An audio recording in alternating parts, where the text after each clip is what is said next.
Greetings, ladies and gentlemen. My name is Petero Manufolau, and I'm currently engaged as the Chief Executive Officer of the Tourism Authority of Kiribati. On my presentation this morning, ladies and gentlemen, I'll be talking to you about a smart, safe, and sustainable restart to tourism for Kiribati and for Pacific Island states and territories. But before I do that, please allow me to first of all acknowledge the wonderful team at the World Travel and Tourism Quality Alliance for this opportunity to share with you our story from this part of the Pacific. And I'm sure, you know, it's stories that most of our audience and our industry partners are familiar with, but we are grateful that we'll be able to present it from our perspective as Pacific small island states and territories. And also acknowledging the other presenters that have spoken before me. Wonderful to hear about your destination, Susie, and certainly very intriguing one.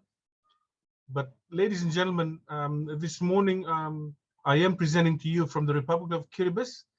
It is 8 a.m. here, and on a beautiful Sunday morning. And I'm also presenting to you from the destination that is the first to welcome every new day. Okay, and with that, Kiribati, ladies and gentlemen, for those of you who may not be familiar with where we're located or have limited knowledge of the destination, I guess one of the first questions that people ask is, where is Kiribati?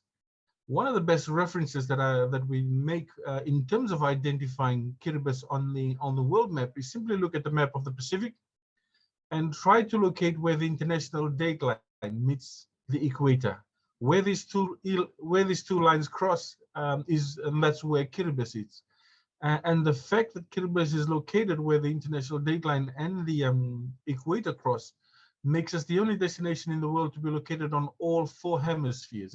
So you know, that's quite a description that we're quite proud of, and allows us to easily enable travelers to identify where we are if they're making references to the world map.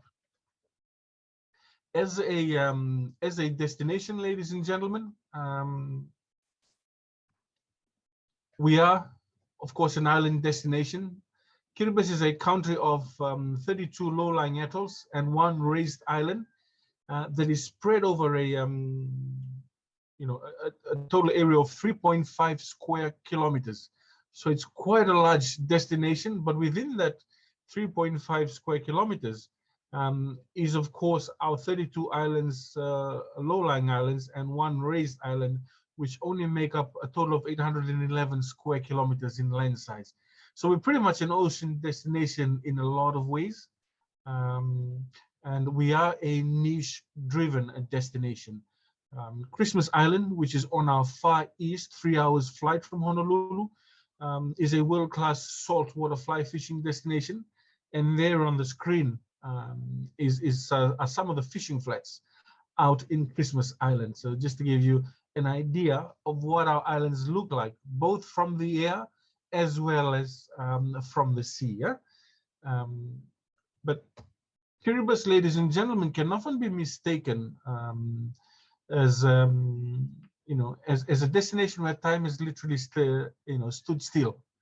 And by description of our villages and our communities in terms of its setting, you're talking about traditional thatched homes called the buya, and central to any community is what we call the maniapa, or a meeting house, and against a backdrop of palm trees. Communities and destinations in Kiribati could easily be mistaken as a postcard setting from the 1950s and the 1960s, except that you're really looking at Kiribati today in 2020. So we are an experiential destination, and our people are well regarded for their warm hospitality, but also very shy in nature, which makes us quite a unique destination in that sense. But ladies and gentlemen, also, in addition to being the Chief Executive Officer of the Tourism Authority of Kiribati, this morning's presentation, I'll be putting on my hat as the chairperson for Pacific Small Island States and Territories under the Pacific Tourism Organization. The Pacific Tourism Organization is a regional tourism organization for the Pacific, has a total of 20 Pacific Island states and territories, of which 10 are classed as Pacific Small Island states and territories. To put it into perspective for you, ladies and gentlemen, I've put out a map to locate or to identify who the Pacific Small Island states and territories are. And you'll notice that it does not include the bigger destinations of the Pacific, which are also part of the Pacific tourism family, and that includes countries like Papua New Guinea, New Caledonia, Fiji, Samoa, and French Polynesia or Tahiti, as it's otherwise known. So we're sort of like the subset within the Pacific Small Island Development States. And with that, you know, the whole narrative is always been on Pacific Small Island Development States, and that we share, you know, common challenges as a region. But unbeknown to many, within that family of Pacific Island, you know, Small Island Development States, within the tourism sector, we have this subsector called the Pacific Small Island States and Territories that have a different level or a different set of challenges that may be different to the other bigger island destinations like Fiji and Tahiti. Yeah? So by definition, ladies and gentlemen, small island states and territories of the Pacific, we make up 50% of the total number of countries within the Pacific tourism family. All right, so at 50%, we only contribute 3% of international visitor arrivals to the Pacific. So there's a, you know, quite a huge disparity in terms of the number of sovereign states and territories that we are as a group, and our contribution to tourism in general. So you can see that tourism is really you know, stronger in our bigger destination. But the vision and the desires of small island states and territories to be important or a significant contributor to economic development through tourism in the region is quite big. Also, ladies and gentlemen, by way of tourism visit arrivals into the region, we also make up 3%, with the exception of the Cook Islands, which is our bigger island destination within this subgroup. All the rest of the Pacific Island states and territories also contribute 3%, also make up 3% of the Pacific region's population. So I hope I'm able to give that perspective and put into context with you who we are as Pacific Small Island states and our contribution to tourism on a more regional level throughout all Pacific Island destinations. One of the and as we talk about the topic of safe, smart, and sustainable restart to tourism, I think it's important for us to first of all identify, you know, or discuss our vaccination rollout in these Pacific Island states and territories. As you see there on the screen, ladies and gentlemen, across all the 10 Pacific Small Island states and territories, we've achieved a 64% full vaccination rate, but only a 29% in terms of the booster shots. And as you can see in the chart, ladies and gentlemen, the bigger destinations or the destinations that have done well in terms of vaccination rollout are the ones within the subsector that have been able to progress with a destination reopening. I'm talking here about the likes of the Cook Islands and as well as Niue. And these are the two Pacific Island destinations within the small island states and territories subgroup that have been more receptive to international travelers as opposed to the other small island states and territories. But one thing is common across all the small island states and territories, in that we share in a lot of common adversities or challenges, if you may put it. One of them is the COVID-19 border closure impact on us as small island states and territories. Now, I've described earlier how we are a subset of the wider Pacific family. Yeah? And if you compare us to with the likes of other destinations like Fiji or Tahiti or French Polynesia, we've been closed for much longer than a lot of these destinations. Most of our small island states and territories have not had our first case of COVID community transmission until early 2022. So you can imagine, over the last 2 years since the outbreak of the pandemic, we've been COVID free, owing, of course, to the vigilant effort of our governments to protect us because of the limited resources perhaps that we have. And so we have come late to the party, if you may put it. It's one way of putting it. And in coming late to the party with our experiences and the late transmission, our experience in tourism reopening is quite different. Most of us are still planning for reopening, while we have countries like the Fiji and Tahiti that are doing quite well. And Fiji, in fact, has gone beyond its pre-2019, or has achieved rather its 2019 visitor arrival number. So they're doing quite well in that regard. And then on the other extreme, which is us, we're still just coming to the party and really beginning to experience what these destinations, the bigger Pacific Island destinations, experienced well before us. In terms of climate change impact, small island states and territories of the Pacific are at the forefront of this. By description, in terms of the geography of our islands, we are low-lying atolls, and so we're more susceptible to the impacts of global climate change and global warming, whether it's on the sea level rise and its impact on or causing coastal erosion, frequent storms that are experienced in some of our islands. All of these are synonymous with small island states and territories. In terms of connectivity, ladies and gentlemen, as small island states, across the 10 members of the small island states and territories, all except for the island destination of Nauru, have its own international airline.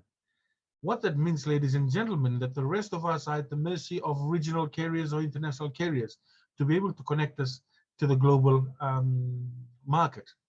And in addition to that, access into some of the islands can only be through sea and not by air. And I'm talking about the likes of Tokelau, which is a territory located northeast of Samoa. To get to Tokelau, ladies and gentlemen, you'd have to fly to Samoa, which is a sovereign state. And from Samoa, you'd have to catch a boat that takes 24 hours to get to Tokelau. So when you talk about accessibility, I think we take that challenge to a whole new level in terms of our remote location and challenges that we face in connecting to the global market. And some of us do enjoy domestic airlines that is privately owned or owned by our different governments.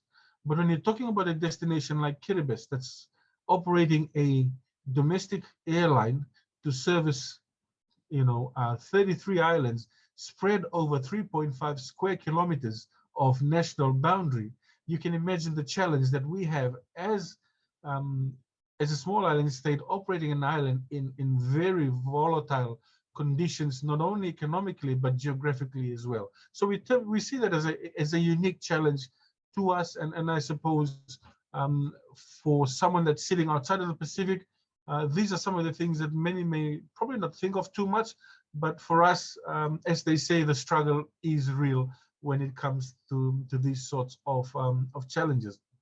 The other is on tourism, limited tourism infrastructure. We don't have adequate tourism infrastructure that enables growth for us as a destination or sustainable growth in that manner. Again, in comparison to our Pacific Island neighbors who have enjoyed year after year of growth in tourism development, we are probably at the starting point, if I may, of that journey. But our adversities do not define us as tourism destination. We have the same aspirations and the same desire to ensure that tourism contributes to our economies what it does to the bigger Pacific Island destinations. And on the discussion, ladies and gentlemen, this morning on a safe, smart, and sustainable restart. Before I do that, as small island states and territories, one of the first things that we need to do is to identify the difference between these two terms of reset and to restart. And by definition, our understanding is that to restart something is to reset it to its initial state, whereas to restart is to restart something new. So it's important for us to know the difference and identify which of the two we want, and if we do want both, to what extent do we adopt them. For us as a destination here in Kiribati, we acknowledge that the reset for us is to go back to the way things were. But obviously, COVID-19 has taught us that we've had 2 years to reanalyze and to reassess where we were and where we would like to be, in the years to come. And we've made the conscious decision that we would like to choose a restart over a reset, meaning we want to, develop our industry now in a way that factors in what the key lessons of COVID-19 has taught us, and really operate in a way that will truly be sustainable for our destination, which by right we are only borrowing from our children. And also, in saying that, in understanding that, ladies and gentlemen, I'd like to bring us to the first notion of a safe restart for tourism. And for us as small island states, we acknowledge that in order for us to have a safe restart to tourism, we have to recover confidence through safety and security. We know that travelers over the last 2 years, and travel has taken off in certain parts of the world, and they are very safety conscious. And for us as Pacific Islands, small island states and territories of the Pacific, we cannot be withdrawn from that notion. We have to be part of the safety discussion, and therefore we must guarantee traveler safety first and foremost, but equally important is to ensure that that safety is reflected on our host and also on our communities. Noting that Pacific Island, small island states and territories, one of our key or unique selling points is that tourism in our islands are community-based, culturally driven, and therefore it is important that safety is also resonated amongst our communities and our host destination. And likewise, and of course, this is achieved obviously through a COVID safety protocol. Now, having a protocol alone will not solve it for us in terms of achieving a safe restart. We must ensure that we have the appropriate health support system. And again, to put it into perspective for you, some of our destinations, when COVID started, when we did COVID testing, we had to send the samples away to Australia, away to Fiji, and wait a few days for the results to come back to us to tell us whether that person has COVID or not. And in this modern day and age, that cannot be acceptable if we want to progress as an internationally recognized tourism destination. So it's important for us that our destinations invest in lab facilities and supported by the appropriate and qualified personnel to manage them, because we know that testing and results are required immediately when travel resumes, and we want our health system to be able to support that.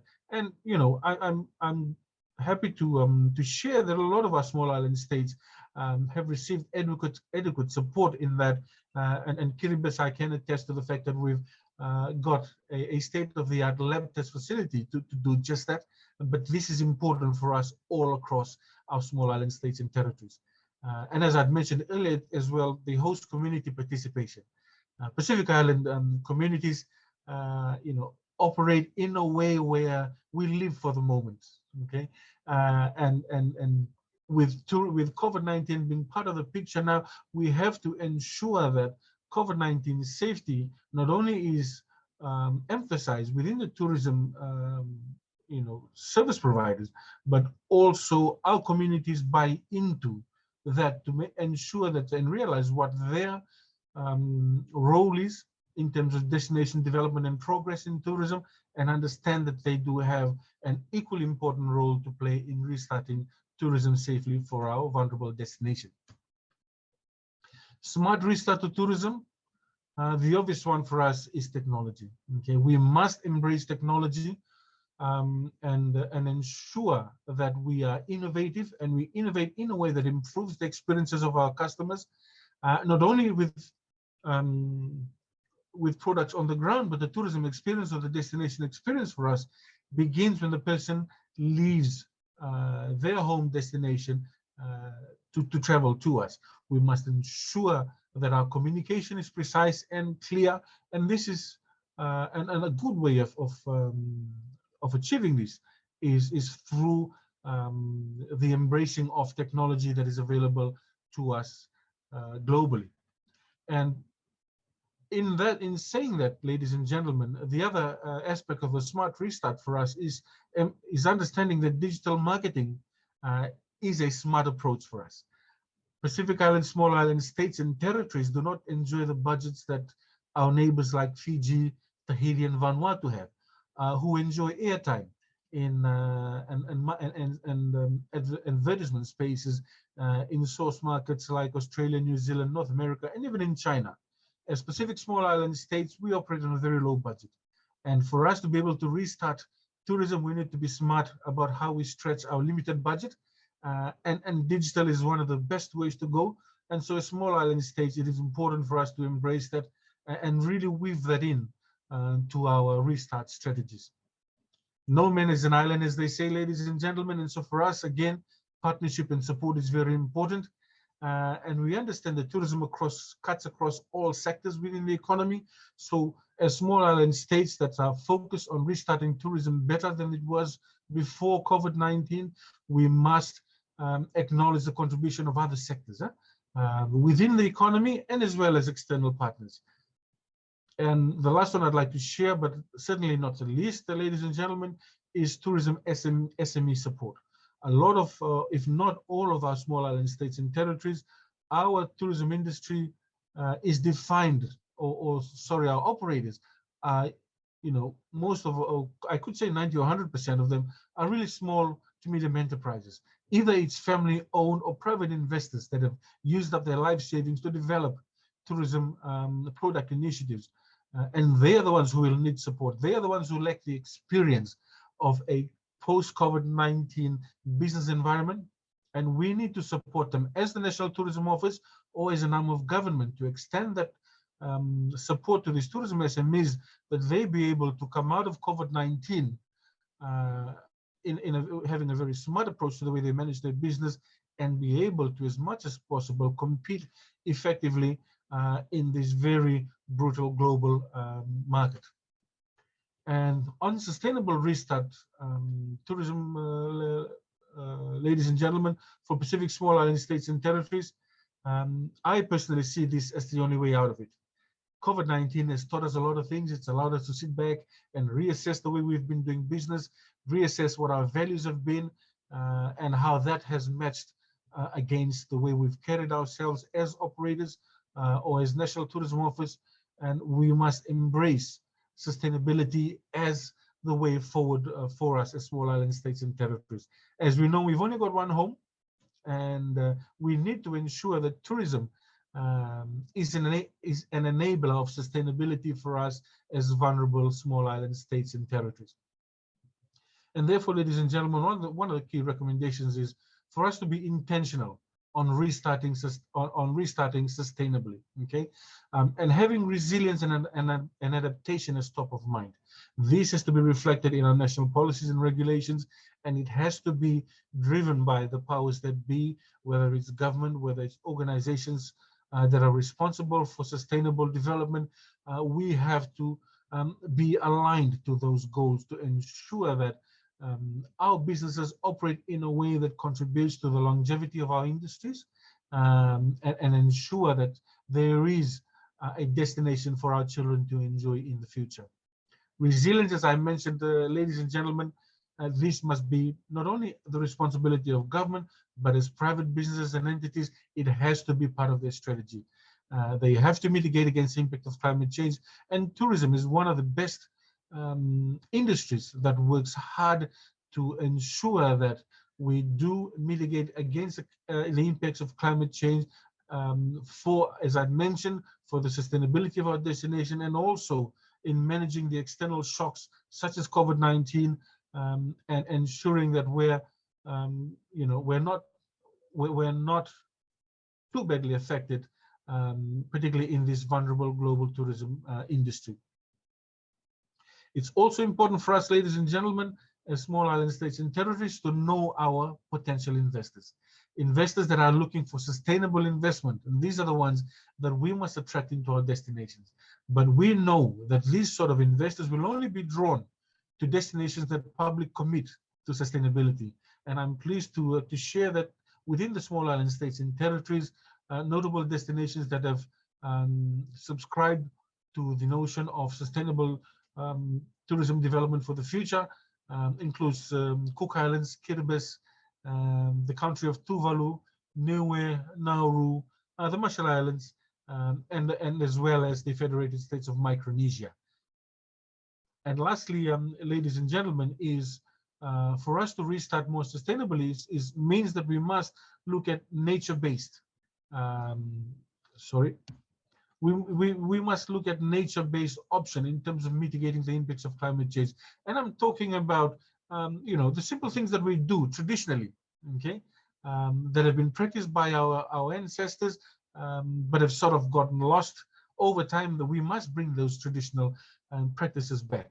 They were used by our forefathers for a reason, and because it worked, and they have the ability to also help us out in these challenging times of trying to be sustainable with very limited resources available to us.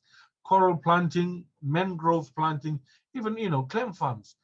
These are practices that they address sustainability, and as well as encouraging our communities to have marine protected areas within the vicinity of where they live and operate their community-based tourism operations, to subscribe to nature-based options and resource conservation methods. And on sustainability, ladies and gentlemen, just to end off my presentation, I would like to share with you a short video that really touches the heart of what we desire, not only as small island states and territories, but as a region in terms of sustainability, and I hope you enjoy it.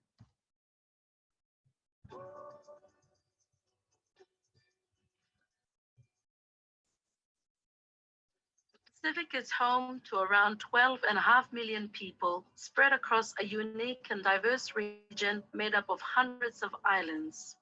Our island and ocean resources have sustained us for generations. But these resources are under threat. We are experiencing firsthand the effects of climate change, natural disasters, and external shocks such as COVID-19. Visitors from all over the world are attracted to our warm and welcoming people, our beautiful islands, coral reefs, and sparkling blue oceans. Tourism creates jobs and income for our communities and has allowed us to grow. But this has also come at a cost to the Pacific. Our islands, oceans, culture, and way of life have been impacted.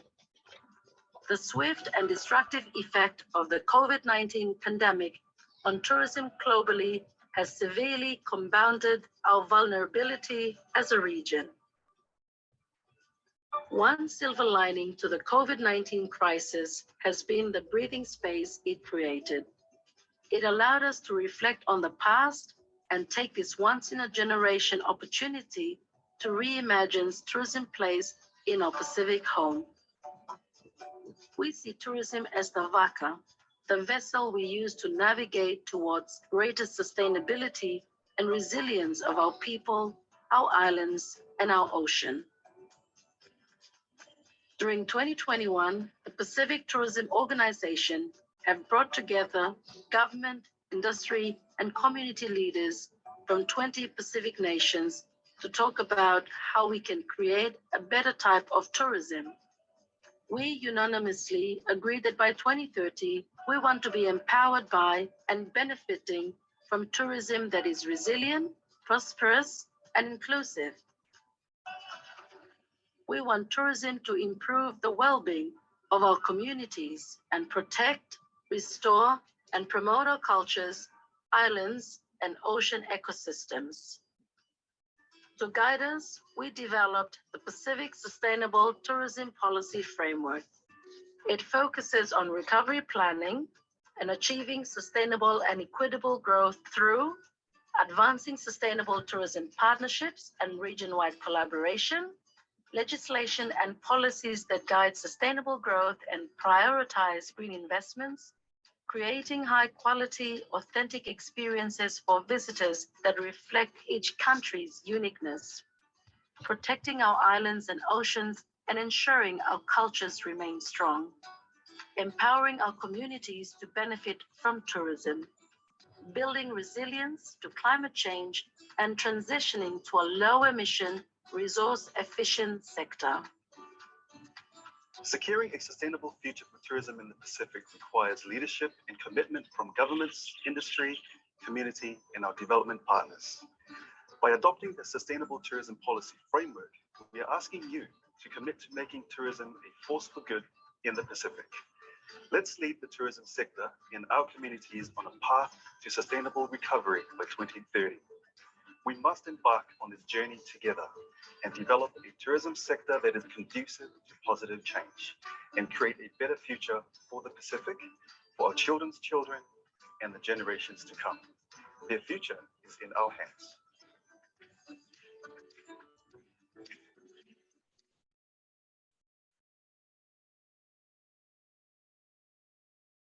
So, ladies and gentlemen, to conclude my presentation this morning on the future of Pacific Small Island State destination, the way forward for us, and I'd like to reemphasize the need for us as vulnerable small island states within the bigger Pacific tourism family is international support. We look to development partners and technical experts to guide us and really help move our vulnerable destinations towards a safe, smart, and sustainable restart to tourism.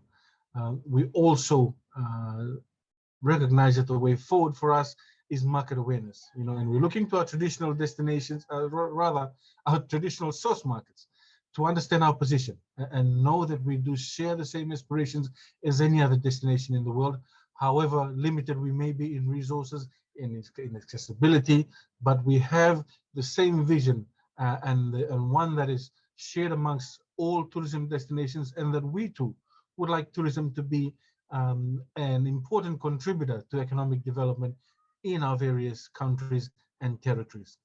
And with that, we know that the development or the progress of tourism in small island states and territories will achieve a meaningful reach, in that the benefit of the tourism dollar, as you talk about the multiply effect of tourism dollar, you can be guaranteed that you will be, in supporting small island states and territories, you are enabling the spread of this benefit to some of the most remote island destinations and communities in the Pacific. So with that, ladies and gentlemen, I thank you all for your time. And as we say here from Kiribati, Kampasin Rapa, and I welcome any questions that any of you may have with regards to our vision for a safe, smart, and sustainable restart to tourism for small island states and territories. Thank you very much. Down in the south of the equator and destinations that are probably that are usually prone to cyclones, their cyclone season would be around traditionally from November to April. But statistics have indicated there's been a slight, sometimes they're receiving it much earlier than that, or the cyclone season is extending to much later than April. But otherwise, it's not to say that these are not ideal times to travel to the island, but there's just a higher risk of a cyclone hitting those destinations at that time. And obviously, it's the opposite for up here in the north with the cyclone season on a different part of the year.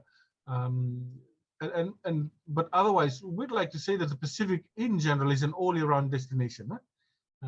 Like any other destination, we do have the risk of weather conditions changing in certain times of the year, but otherwise it's perfect all year round.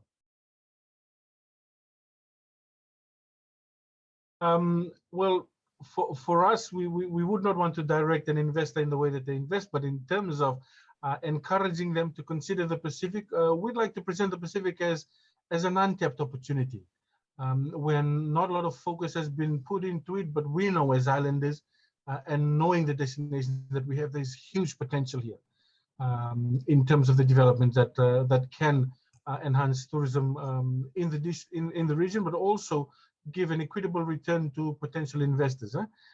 It's an untapped destination. So if you're looking at, if you're an investor, that's, you know, you want to be amongst the change makers perhaps, or the unique few that that discover destinations that have not been experienced by the masses, then we'd say, you know, try out the Pacific and consider this destination as helping you achieve exactly just that. And, you know, we know from history that the Maldives as a destination did not develop overnight. You know, it was a process that took years and years. And for us here in Kiribati, in particular, we were at the beginning of that stage, but we know that with support and the right investment, we'll be able to achieve just about what most other Pacific and regional destinations have done.